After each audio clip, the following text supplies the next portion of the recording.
Assalamualaikum warahmatullahi wabarakatuh. Saya Miftal Jannah dari kelas 11 MIPA 5 akan mempresentasikan materi tentang minyak bumi. Di dalam video ini saya akan membahas tentang pengertian minyak bumi, proses terjadinya minyak bumi, komponen penyusunnya, proses pengolahan, serta fraksi-fraksi yang dihasilkan minyak bumi, dan juga tentang bensin. Yang pertama ialah pengertian minyak bumi. Minyak bumi adalah suatu campuran cairan yang terdiri dari berjuta-juta senyawa kimia. Paling banyak adalah senyawa hidrokarbon. Senyawa ini terbentuk dari dekomposisi yang dihasilkan oleh fosil tumbuh-tumbuhan serta hewan.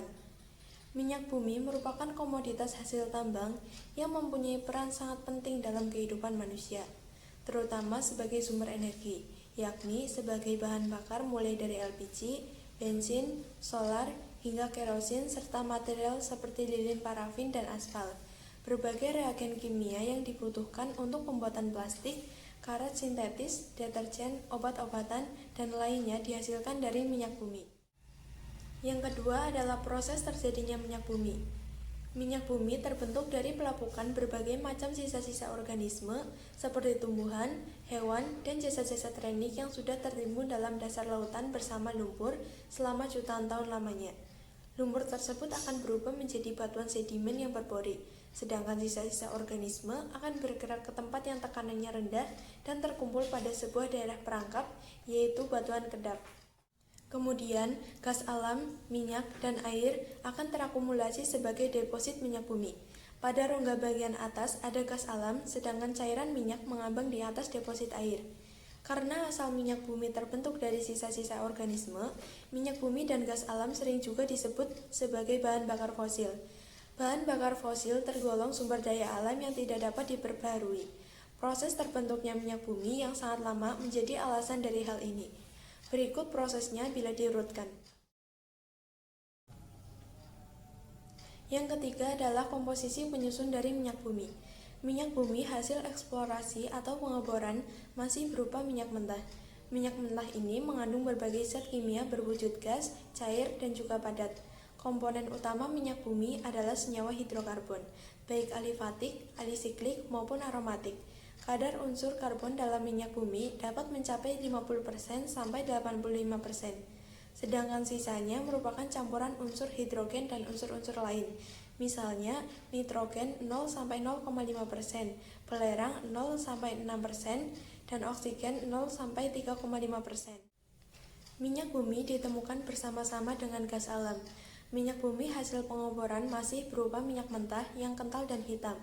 Minyak mentah ini terdiri dari campuran hidrokarbon, yaitu alkana, merupakan fraksi yang terbesar di dalam minyak mentah. Senyawa alkana yang paling banyak ditemukan adalah N-oktana dan iso-oktana atau 2,2,4-trimetilpentana. Hidrokarbon aromatis diantaranya adalah etil benzen yang memiliki cincin 6. Tidak hanya itu, dalam minyak bumi terdapat juga kandungan selain senyawa hidrokarbon dalam jumlah sedikit. Di antaranya belerang 0,01-0,7%, nitrogen 0,01-0,9%, oksigen 0,06-0,4%, karbon dioksida, dan hidrogen sulfida. Jadi kesimpulannya hidrokarbon yang terkandung dalam minyak bumi adalah alkana, sedangkan sisanya adalah sikloalkana, alkena, alkuna, dan senyawa aromatik.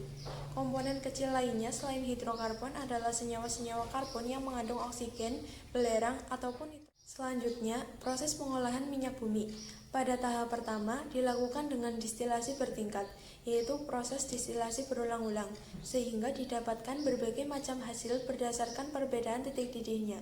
Dari hasil distilasi bertingkat, diperoleh fraksi-fraksi LPG, petroleum ether, bensin, kerosin, solar, oli, lilin, aspal, dan lain. Sedangkan pada tahap pengolahan minyak bumi kedua, dilakukan berbagai proses lanjutan dari hasil penyulingan pada tahap pertama.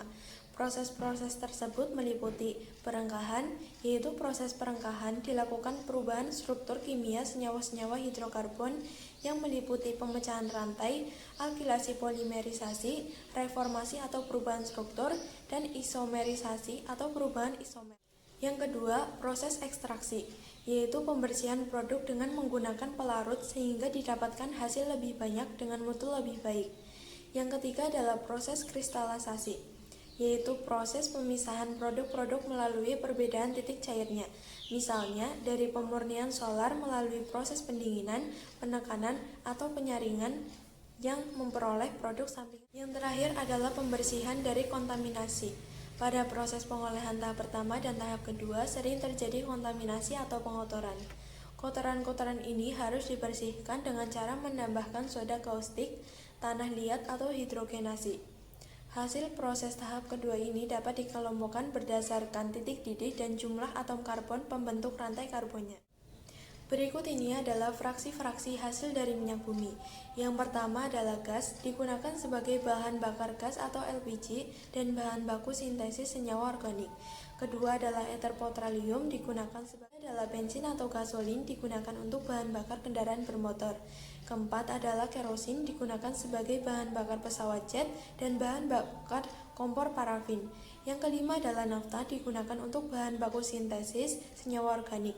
Keenam adalah minyak solar dan diesel, digunakan sebagai bahan bakar kendaraan bermesin diesel dan bahan bakar tungku di industri. Ketujuh adalah minyak pelumas, manfaatnya adalah untuk oli dan pelumas. Kedelapan adalah lilin, manfaat petroleum jelly dan lilin parafin untuk membuat lilin, kertas berlapis, lilin batik, dan bahan pengkilap seperti semir. Kesembilan adalah minyak bakar, digunakan sebagai bahan bakar kapal, pemanas industri, dan pembangkit listrik.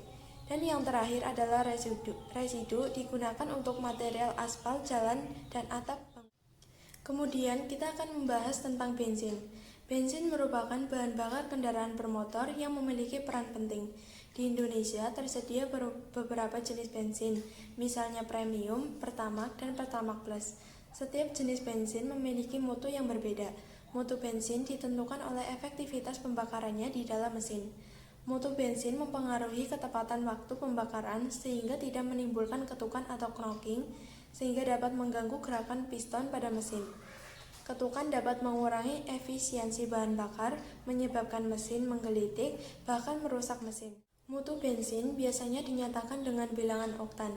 Nilai bilangan oktan 0 ditetapkan untuk N-heptana yang mudah terbakar dan menghasilkan ketukan paling banyak, sedangkan nilai 100 untuk iso-oktana yang tidak mudah terbakar dan menghasilkan ketukan paling sedikit. Sebagai contoh, suatu campuran yang terdiri dari 25% N-heptana dan 75% iso-oktana akan mempunyai bilangan oktan 25/100 kali 0 ditambah 75/100 kali 100 sama dengan 75. Jadi, pertamax dengan bilangan oktan 92 akan memiliki mutu bensin yang setara dengan campuran 92% iso-oktana dan 8% N-heptana. Nah, secara umum, bensin yang mengandung alkana rantai lurus akan memiliki nilai bilangan oktan lebih rendah dibanding yang mengandung alkana rantai bercabang, alisiklik, ataupun aromatik. Sebagai contoh, N-heksana memiliki bilangan oktan 25, sedangkan 2,2-dimetilbutana memiliki bilangan oktan 90. Ada beberapa cara atau hal yang dapat dilakukan untuk menaikkan bilangan oktan. Yang pertama adalah mengubah hidrokarbon rantai lurus dalam fraksi menjadi hidrokarbon rantai bercabang melalui proses reforming. Yang kedua adalah menambahkan hidrokarbon alisiklik ataupun aromatik ke dalam campuran akhir fraksi bensin.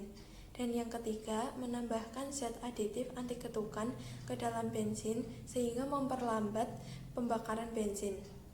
Zat anti ketukan yang dapat digunakan yaitu TEL atau tetraethyl. Namun, senyawa timbal ini merupakan racun yang dapat merusak otak sehingga penggunaannya dilarang dan diganti dengan zat anti ketukan lainnya seperti MTBE atau metil tertiary butyl ether ataupun etanol. Sekian pembahasan